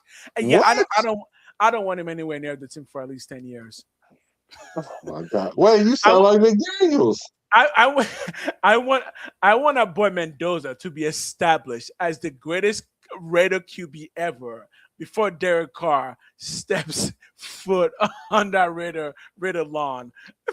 Maybe going too far because I do like Derek Carr, but I in this new regime, in this new rebuild, I don't want Derek Carr anywhere near it. He's had his moment.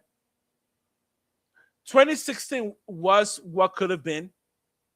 It was what could have been, and it just, yeah. I don't understand. I'm confused though. How do we take the greatest players and like the cornerstones of our pillars of our franchise, and we are so critical of them when they're the reason why we stayed relevant when we weren't relevant at all? Like Derek Carr, like Max Crosby, and look at Josh Jacobs. Because we won Super Bowls. At least we won playoffs. That's why we won playoffs. I mean, but the franchise did that. That wasn't their fault that we didn't have it wasn't Derek Carr's fault that we had a bottom tier defense all the time. And Carr was not good in cold games. We all knew that. That's true. We knew he couldn't do it anyways because he couldn't play cold games.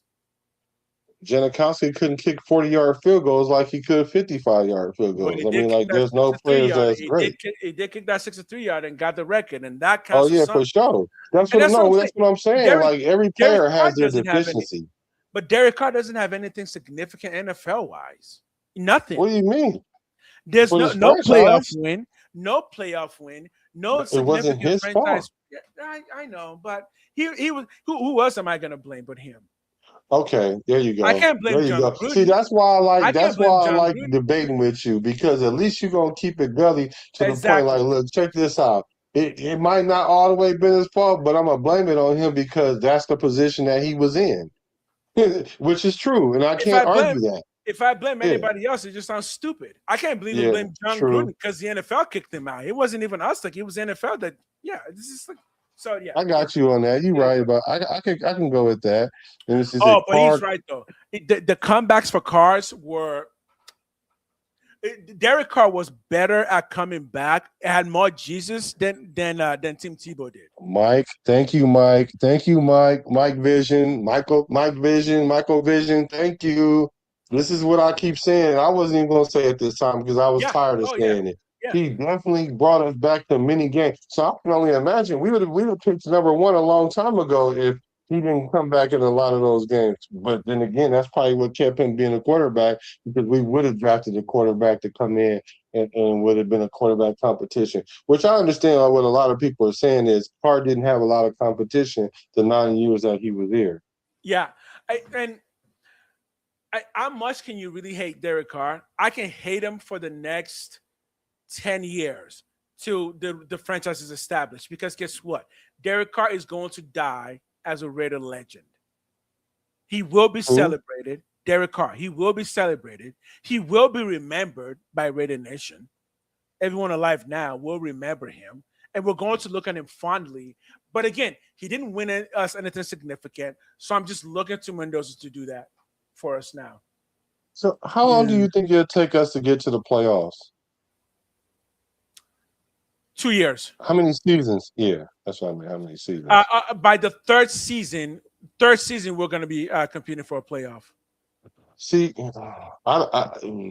yeah. So you want it to happen in the second season? I do. You do, yeah. I do. But it kind of depends, because because now I got to ask myself who's going to be the quarterback doing that. Because if they take the road that, like you said, I don't care what the record is. Mendoza start next year, then I will go with the third year, because then we're not going to go that first year with Mendoza. Then we may go the second year, right? But if we go, like, let's say we win 8 or 9 games this year, or even 7, right? Next year, like, if we keep Kirk Cousins, we got to go to the playoffs in that year. If we keep Kirk Cousins, we have to go to the playoffs. Otherwise, we got to cut bait, because even if he get 9 the next year and we don't get into the playoffs, we got to do what you say do to players: trade them, draft capital, and then let Mendoza come in and hopefully win us 6 or 7 games, and then the following year go to the playoffs. Except for now, we're going to have better draft capital and give him a better wide receiver, or give him us a D tackle. Right. 2 questions. One, when is the next time the Raiders are hosting a Super Bowl? In like 3 years, I think. 2 years, 3 years. That's a good push. Also, 3 years is about the time when all those contracts that we're signing are coming up, and people are going to be fighting for contract years. 3 years also just seems like a good time to kind of fit in a few holes. Yeah, we still need the number 1 wide receiver, and that's going to either emerge in the next 2 years, or we're going to have to draft one in the next 2 years. 3 years, also, everyone on our team will just be in their ultimate prime. I mean, we're talking most of our players at 3 years will be like 27, 28. Just, oh my God, dude. If you are not excited for the Raiders, there's something wrong with you, because this is how you build a team. And I think there will be, because again, the team is so young. Everyone is going to get better, and we still got free agency every year. We still got plenty of money. We still got draft picks. Yeah, I think it all does depend on how well we do this year. But I think after this year, depending on how it goes, I think by third year we should be fighting for a playoff. Well, I feel like we better be at that point. We better be, because remember, our division is still hard. right? It Who's is. who's the weakest link in that division now? We're gonna say the Raiders, right? Because we don't know where our quarterback is. But Other than the Raiders, they're gonna say probably Chargers. the Chargers, but I think Denver is, honestly. Denver. I Yeah, because think I the don't I reason don't why trust their Denver is so quarterback. good, I just don't Denver trust is their so quarterback. good because their defense. And the thing Right. about it, how long is that defense going to play at that level? That's my question. Exactly. And you factor in age, and they got to start replacing.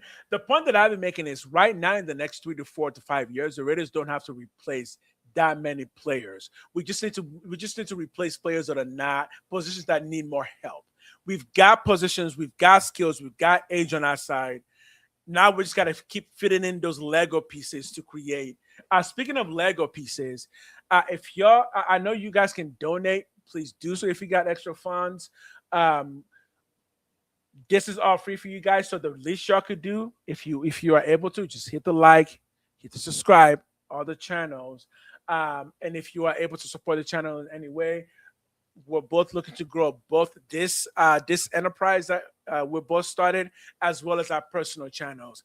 We are both colleagues and competitors, and trust me, I've had a talk with this man. We're both very competitive, so Yeah, absolutely. so we're shooting for the top. So can you guys, if you're not subscribed to his channel, can you please go to his channel and subscribe now, please? Can you please do that because he's definitely trying to get the I gotta reason hit why 1,000. I'm close. yeah, we got to get him to the 1,000 mark. And the thing about it is, when I first seen this guy, I knew that he had something to offer the nation that we haven't seen. And then it just happened to work out that he was like See the from the shoulders right Bay, here. right with us. Supposed to So chip. Shoulders yeah. supposed to chip. Just throwing it around everywhere. Yeah, if you guys can go ahead and subscribe to his channel, that'd be greatly You know what? appreciated. I should say this. If you, because I've been a YouTuber for a while. This is actually my second channel, and the reason I never started a Raider channel is because for some reason in my mind, I thought that I just couldn't do it. I was like, no one would like it. I wouldn't be good at it. And then I manned up, bent down, took my straps, strapped them up, and I said, "What? I'm a Raider, Oakland Raider," and so that's why this channel exists. Based on what it comes to that I've had with my boy Black, what you're talking about, like this is Raider channel, like most channels are. Most channels would definitely claim that, and we have the uniqueness that we are just specifically Bay from the Bay Raiders, and we've been there since the day I knew I was a Raider fan for life. I'll tell you the story one day. It's a tragic one, so I can't say it now. Oh wow, the tragic one. Yeah. No, it's tragic. Yeah, actual tragic. Yeah. So you want me to tell you about the DN, the biggest DNs? Yes. I looked that up. Okay. So they said at 6'6", 317, Richard Seymour was absolutely one of the biggest players to ever line up at defensive end. However, he wasn't the biggest. Yeah. The context matters because of how his role shifted between defensive end and D tackle. Especially in the 3-4. Yeah, especially in the 3-4. So they were saying Ted Washington and Gilbert Brown, they're the outliers. They said while technically listed as nose tackles or D tackles for the majority of their career, both of these 350-plus Titans occasionally lined up at 3-4 defensive end early in their careers. However, they aren't viewed as true edge players. Then they said the 315-plus pounds, 3-4 defensive end, Seymour's tier. He said, if we are looking at true everyday defensive ends who routinely weighed over 310, Seymour sits right at the top. His peers in this heavyweight DN category include Marcus Spears at 6'4", 315. He played DN for the Dallas Cowboys 3-4 scheme.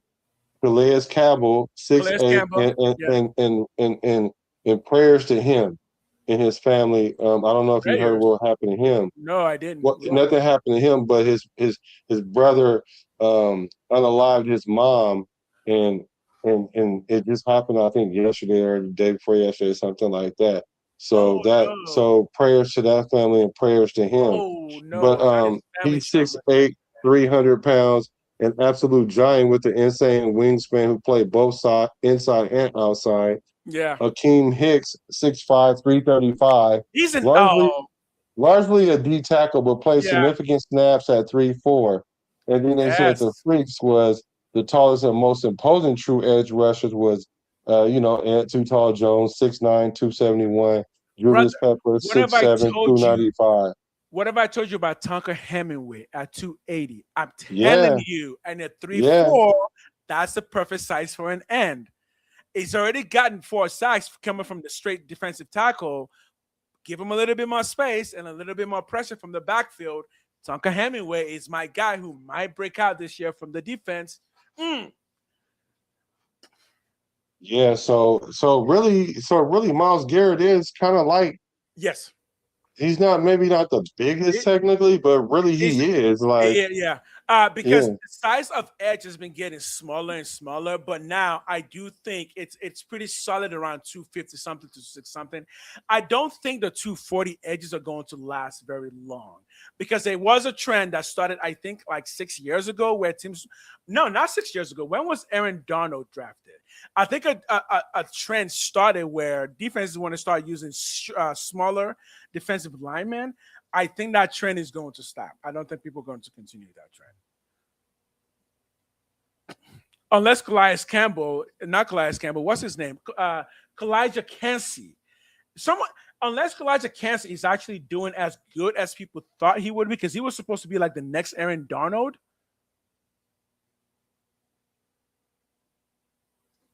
to look him up. I was looking up Ernie Ladd. Ernie Ladd, 6'9", he was tied with Ant Too Tall Jones as one of the tallest players in NFL history. He just weighed 290. He weighed 290 to 315. His playing weight hovered around 290 to 300. Yeah. So he was definitely a beast. Yeah, they called him the Big Cat.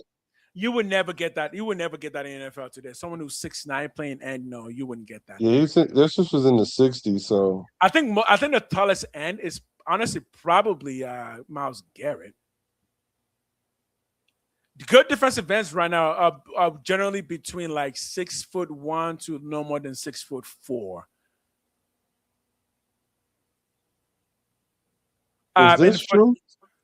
Is this true? Remember, every Super Bowl that we ever won was in the 3-4. Yeah. Okay. Yeah. I'm telling you, there's a reason. I think Leonard looked at our squad and he was just like, if we move some of these personnel around, a 3-4 might fit much better with what the team just looks like right now. I'm real curious about how this is going to work. Yeah, because between Kwity Paye and even just Kwity Paye and Hemingway himself, we've got 260, 280 guys who can be on the line there with whoever the nose tackle is. And again, there's a reason I'm kind of nervous about what Max is going to do, because I'm like, I guess if Max just proves to be, even in a 3-4, like, oh yeah, no, Max is just generational talent-wise. I feel like somebody like a Hemingway is going to be a better end in a 3-4 than a Max Crosby can be. But again, Max is good at stopping the run, and we know that. And even he said that when Khalib Talib called him out for not being able to stop the run. Max was like, no, I stopped the run very well. And that's true. He does stop the run very well. But in a 3-4, it's going to be a lot harder to stop the run. So I'm really curious to see what's going to happen there. He told that boy he better go check the tape. He did. I heard. He told him better go check the tape. Exactly. And look, Frank is coming in because this is what I've been saying. 3-4 ends are usually 275 plus. 265 is good, but they're usually between 265 and 280 because there's less people. You need more power, and you need to be able to hold up more people. I'm excited about this year because that alone, I'm going to be looking at that defense to seeing who's going to be playing those positions. Because if we're going to switch to a 3-4, it has to be because you're trying to apply more pressure on the QB. To apply those pressures, you need the right personnel who can push those linemen back and allow space for the linebackers to get in to put those extra pressures on them. So will Max be able to do that? I think he can because he's one of the best in the league. But I still feel that Hemingway will be a better fit with the Quiddipe in that position, and then Kieran Crawford playing the backup as a first year pro. So who do you think is going to lead the team in sacks then? Lou's back. Come on, Lou. Play nice. Stop He's dragging his gonna back. he's going to play nice. Stop dragging us back into things. We'll talk about those things later. We'll talk about it more, but we can't talk about it all the time. So who do you think is going to lead our defense in sacks? I believe I'm going to take the heat here. I believe it's going to be Hemingway. I do. I think it's going to be Hemingway. I think it's going to go out in the field, and every day, every Sunday, the man is going to write poetry. You know, I forgot. How many ice cubes did I give that? I gave it 2, I think. I think I gave that 2 ice cubes. Howie Long would be a perfect 3-4 edge. You give that 2? Yeah, because I can see Tucker really going off because he had 4. He had 4 in his limited role. So all he had to do is maybe get around the 7 and 8 mark. If it's not Kevon Crawford, it could be him.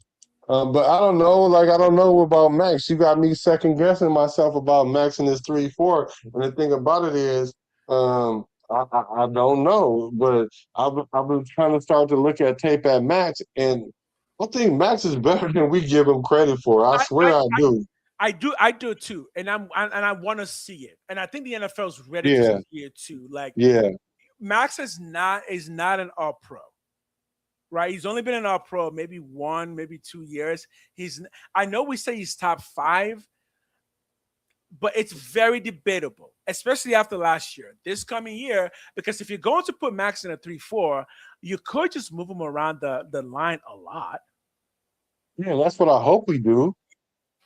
That's exactly what I hope we do. Because that's what's going to happen to Quiddipe, because really him and Quiddipe play the same position. Because they brought in Quiddipe to take over where Max was. But now that Max is back and Quiddipe has the ability to play up and down the line, we can't put him on the opposite side and put Kuntz on the outside of him, so that Kuntz don't have to absorb a lot of those blocks. So then in that case, I think Quiddipe is going to be a better for the Raiders this year than Max Crosby. Uh-oh.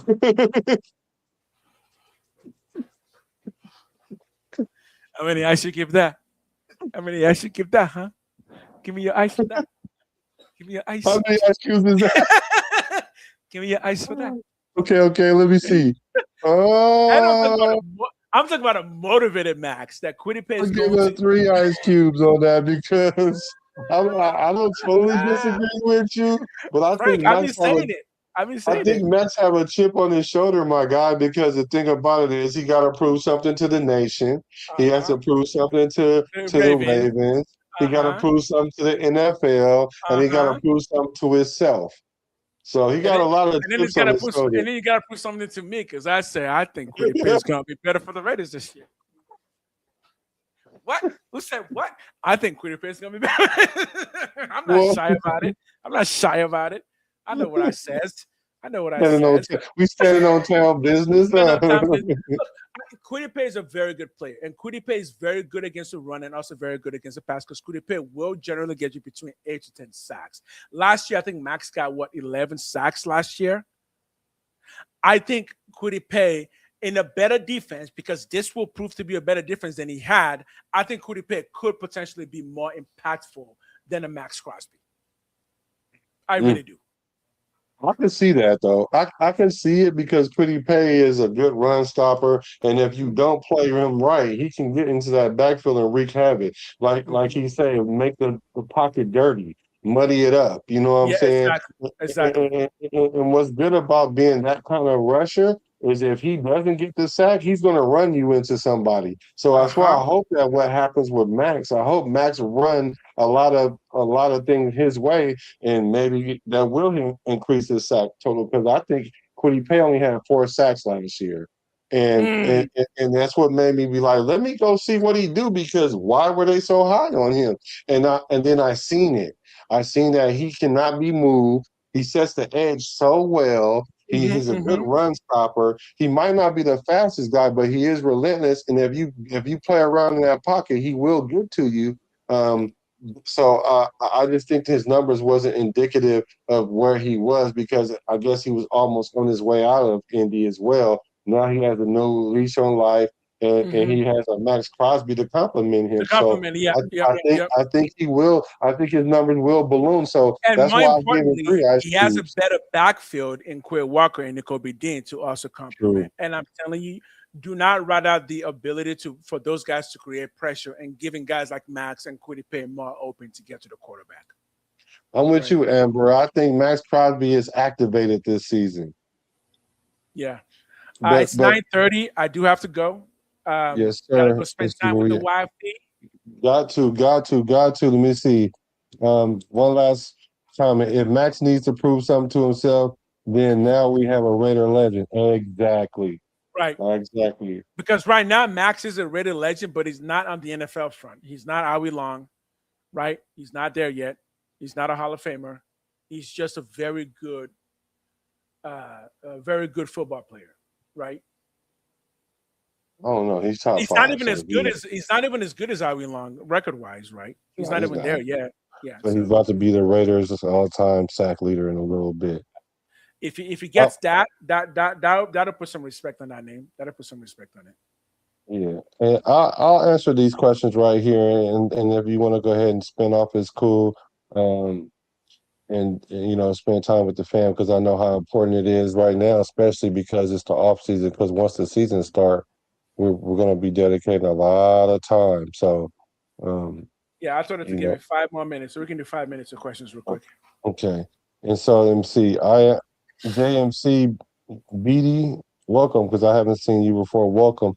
Yo, JMC BD, what up? Yeah, that's your people's good, nice. And he says, I think that overall the Raiders defense may surprise a lot of people. Better players, fresh defensive approach. Yep. I think what do you think about that? I think it will surprise a lot of people, but I think it's going to surprise a lot of people because Leonard is going to be able to bring in things to the game that we haven't seen on this side of the football world, namely in the AFC West. Because a lot of the schemes that he's going to bring in are going to be Flores' schemes from New England. So I think we're going to get a really versatile defense that's going to have a lot of movement. And I think that's a way to compensate for some of the weaknesses that we've seen, that the Raiders defense has not been a good unit in terms of just movement. We've always been so static. I think now we're going to get some more fluid movement. Having more linebackers on the field just means that you're going to be able to go from side to side better. And the more that I look at the team, we've got some good speed. We got some good size. We just need to mix it up a little bit more. And I think a 3-4 mixes it up perfectly. Yeah, you're really big on the 3-4 defense. Oh, I am. I'm big on defensive schemes in general, right? But the 3-4 works for what I think the Raiders have right now.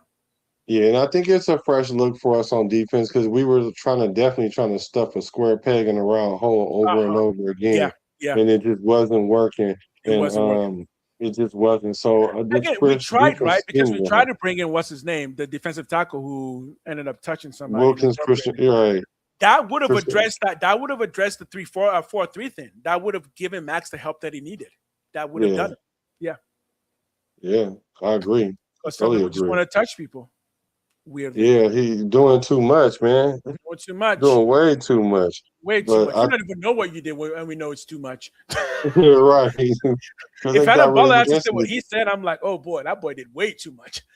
And then, not to mention that he didn't want to rehab the way that the team wanted him to, and so that's going to cause an issue automatically. Because look at Brandon Ayuk. That's why Ayuk having this issue, because he's like, look, if you're going to rehab on your own, we need you to come back X amount of days before everybody get here, so that way we can see where you are and make sure we're on schedule. Because we gave you all this money, you are an investment. Let's see what it do. And so he said, what it don't do is to show up. And so they said, what it don't do is pay you your money. And then what he don't do is he's not going to be a Niner no more. So he messed up his own career by being defiant like that. I definitely prefer. Yeah. I mean, I've been liking the 3-4 since Wade. What's his name? Wade. the coach, the Cowboys coach. Who? Wade Phillips? Wade Phillips. Yeah. I've been Yeah. liking the 3-4 since Wade Phillips. Mm-hmm. Yeah. He said Max is in the same neighborhood as Matuzak or Alzada, but not top 3 silver and black. Not top 3. I can see it. Yeah. I can see that. But I like Max a lot. And I think we just got to ball out for him this year because this is what he's been waiting for. Like I say, no excuses because I don't want to hear it. The last couple of years you've been injured. You can't have 3 and 4 seasons away from the season that got you paid. You know, the reason why you end up getting these extensions was because of seasons that you had, like not last year, not the year before that, but the year before that. We need you to get back to that because you can't be taking 3-4 years to get back to that level. Especially that's why people are talking about where you're 28, where you only have like 2 or 3 peak years left. So that again, that's the thing that worries me with Max is the body is a body. The more you push it, the more likely it is to deteriorate and fall apart. I know Max is a beast, but every beast has their day where they get the call in. And the way it plays now, to be fair to Max, he takes care of his body really well. Thankfully for that, we do know that. But his type of playing, which I do think contributes to, is part of the fact that he's kind of 253. You need a lot more. He needs to put in more effort to really muscle those guys out. But I think that's going to take a lot of toll on his body. Now, I do say I've said this before that Max will probably play 6 more years. Right, because he's just that kind of guy, and also Max, he said it himself. He's an addict, and football is the thing that's his thing right now. So I don't think Max is gonna let football go anytime soon. So I could really see him playing a really long time, another 6 years. But it's gonna take a toll on his body, and I just don't know if he's got a 15 sack year in the pocket. I don't know because he's never done it, right? Yeah, that's true. That's true. Yeah, you're right. So, well, guys, thank you, guys. We're gonna go ahead and go so you can spend time with the fam bam. We definitely appreciate it. Make sure y'all go to the Get Raider channel and make sure y'all hit that subscribe button and then hit the subscribe button for your boy if you're not already subscribed, because we're definitely coming with that heat. We're gonna give you guys 2 times a week at around that twice or whatever. Especially when the season starts, you can get us probably no more than twice a week. I think that's a good way to kind of do it well and give a good schedule. Because I would love to do an episode after on a Tuesday after the game, and like a Friday or Saturday before the next game, or even a Thursday to go over that. So but those are my channel. My channel, I will still be streaming on my channel like he is, at least 3 times a week on top of this. So you guys will see us a lot during the season. Oh man, there's so much to talk about. Every week I'm gonna be excited because every week there's something great is going to happen for the Raiders every week because it's been so down. Everything is up. A player is going to improve every week. We're just going to see something cool every week. So I'm pretty stoked about it. Yeah. Well, I'm a Raider. He's a Raider from the Bay to LA to Las Vegas. I'm a Raider from the Bay to LA to Las Vegas. Recipes to Al Davis.